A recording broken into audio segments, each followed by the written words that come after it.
We'll guide you through how to combine and merge Excel documents. If you find this useful, then please consider subscribing and liking the video. Here we have multiple different Excel documents, all with the same headings, which I want to go and combine.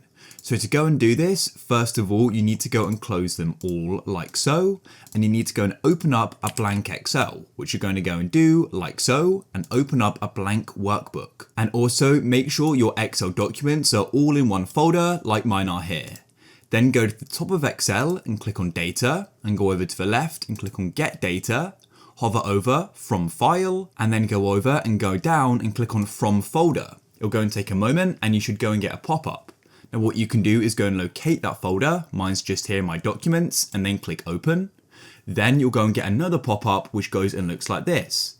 And then all you want to do is go to the bottom and go and click on combine and click on combine and load, like so. You'll get this pop-up and you need to go and select the sheet. So I've got sheet 1 selected, and just like that, it's now been brought in. I'll just go and zoom in, and as you can see, here are the different columns. And then what we can do is go and hide this column over to the left here by going and right clicking on it at the top, and we can go and click on hide, like so, and we've now combined and merged them.